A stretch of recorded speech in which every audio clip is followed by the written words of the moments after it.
Ese es el primer tema de esta noche aquí en A Mano Limpia. Hemos invitado por una parte a Peter Ortega. Peter es analista cubano, él fue crítico de arte de la televisión cubana. Peter, bienvenido al programa. Le damos también las buenas noches a Luis Zúñiga, analista político. Luis, bienvenido al programa. Quiero pedirle a los dos que se escuchen, conversen, que no se monten uno encima del otro para beneficio de los televidentes.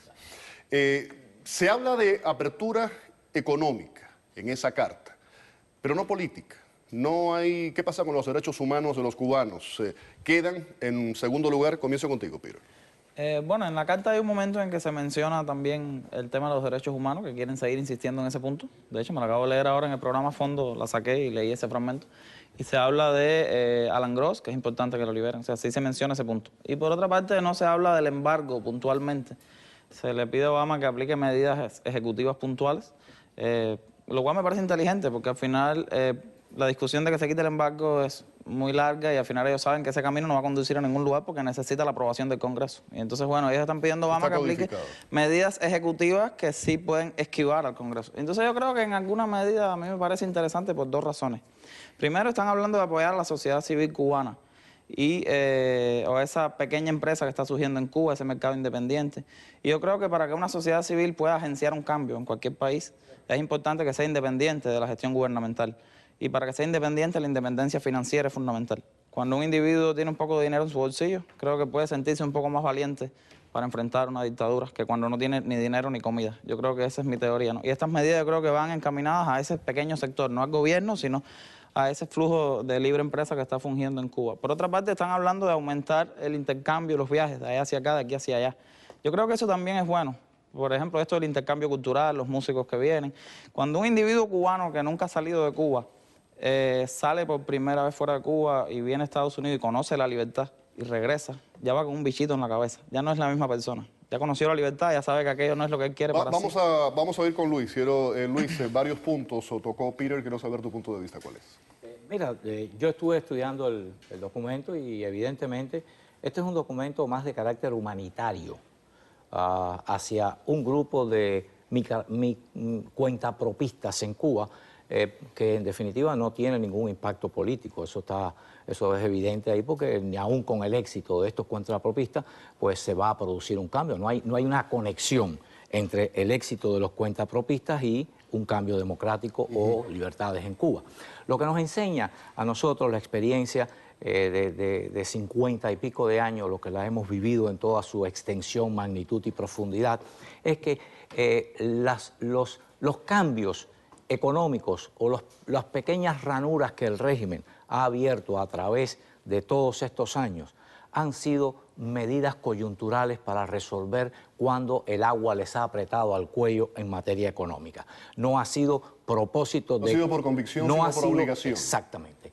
No ha sido con el propósito de crear un mercado, de darle oportunidades a la sociedad civil cubana para que progrese. Incluso le han negado a los nacionales los derechos que le dan a los extranjeros y más evidencia de discriminación y de negativa a aceptar que los cubanos puedan convertirse realmente en empresarios y tener éxitos independientes está muy claro. Recordemos cuando trataron de cambiar la Constitución que dijeron el sistema es inamovible y jamás permitiremos el retorno del capitalismo. Y cuando se habla de empresa y se habla de prosperidad y se habla de negocio, estamos hablando de medidas capitalistas y eso lo detestan. ¿Por qué? Porque conspiran precisamente contra su poder. Peter, Obama al principio de su mandato favoreció el tema de las remesas, los viajes a Cuba, hizo una serie de cambios pequeños, pero los hizo. ¿Qué pasos ha dado el gobierno de respeto a los derechos humanos, de libertad de asociación, de expresión, para realmente crear un balance y entonces que se forme a ambos lados del estrecho de la Florida ese diálogo que conduzca a un verdadero cambio en Cuba? No, yo estoy de acuerdo con lo que dice Luis Zúñiga, disculpe. Disculpe el olvido. Yo estoy de acuerdo en que el gobierno cubano cada vez que propone una flexibilización es para mantenerse en el poder. Claro. Y no porque quiera, le interese el beneficio del pueblo. Pero es que estas ideas no las ha propuesto el gobierno cubano, las ha propuesto gente de acá del exilio, que son gente interesante, inteligente, que ha tenido cargos grandes en este país, que vale la pena escucharlos, ¿no? Porque si las estuviera proponiendo el gobierno cubano, es una mentira más. Pero yo he tratado de ver que cuánto de interesante puede haber, porque se está proponiendo desde acá, incluso desde sectores republicanos. O sea, tampoco es todo tan blanco y negro, ¿no? Y con respecto a la... Y que yo creo que esta gente lo que ha dicho es, coño, este camino de 50 años de apretar con el embarque humano no nos ha dado ninguna solución. Y si la dictadura sigue más férrea que antes, vamos a buscar otras alternativas, ¿no? Me parece que es lo que están pensando ellos. Y entonces, en cuanto a lo que usted decía, yo creo que efectivamente desde que la administración Obama implementó esos cambios en el poder no ha habido ninguna mejoría en materia de derechos humanos.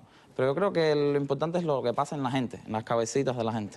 En las cabecitas de la gente cuando logra salir un poco más de Cuba. Yo siempre he pensado que lo que va a acabar con ese régimen es que la gente comience a viajar, a conocer el mundo exterior y regresar. Y cuando tú comparas la libertad con lo que tienes dentro, la gente empieza a ponerse un poco más inquieta. Hay quien dice que uno ¿no? de los grandes errores de Fidel Castro en su momento fue cuando permitió el regreso de la comunidad y que mucha gente que estaba en Cuba vio que esos cubanos que habían salido hacía 10, 12, 13, 14, 15 años en aquel momento, regresaban con una visión y con un mundo económico y de libertades totalmente diferente, ¿no? Y que eso fue realmente una conmoción interna dentro del cubano de aquel momento, finales de la década de los años 70. Luis. Sí, pero el problema con esa visión, que es real, fue así, es verdad.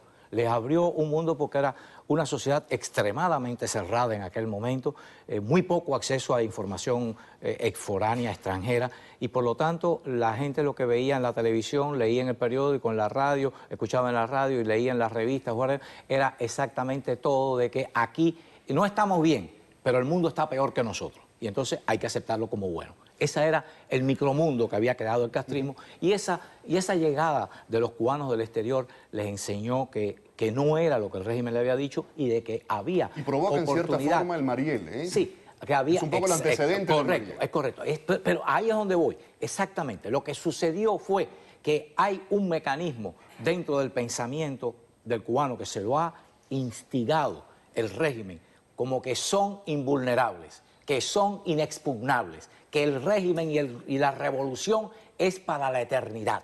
Y el pensamiento que le instilan esto son con Sector 8, programas de televisión donde ellos son los supermanes, son los superhombres, son los indestructibles, los impenetrables, y que lo descubren todo, lo saben todo y destruyen a todo el mundo y que tienen impunidad. Ahora, pero me parece, Luis, si me permites un momentito, Peter se crió con todo eso que estás diciendo, tiene una mentalidad diferente. Claro, le tocó una época diferente ya con otro nivel de información. Pero para concluir la idea, lo que te quería decir es que cuando los cubanos en la isla empezaron a ver a los exiliados que llegaban con relojes, con joyas, con dinero, con nivel de vida, eran los gusanos que se habían convertido en mariposas. Pero no les transfirió la idea de esto es lo que tenemos nosotros que conseguir en Cuba, sino yo voy para allá para conseguir eso que tienen ellos. Y ahí es donde está la dicotomía que tenemos nosotros en el problema cubano. Yo lo entiendo perfectamente.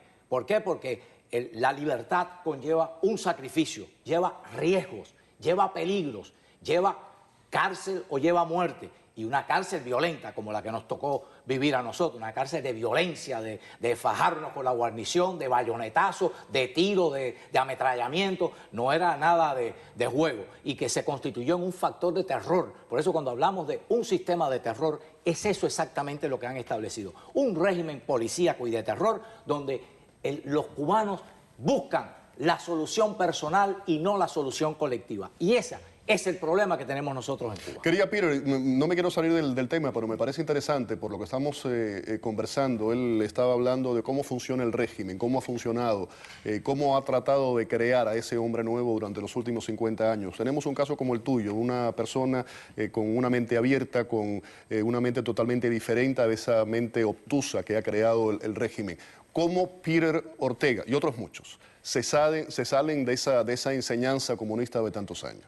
No, para mí fue difícil porque mi mamá es dirigente y demás, pero es mi madre y la adoro y eso ha sido un ejercicio para aprender a pasar por encima de las diferencias, ¿no? Porque como madre es excelente y tengo que respetar sus ideas, y ella respeta las mías.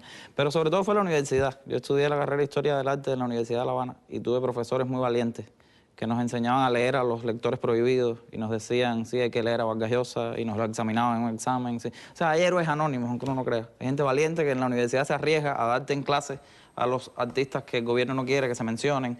Hay gente valiente que cuando hablaba de Picasso te decía, pero era un comunista, con tremendo desprecio, ¿no? Así, y con valor en el aula.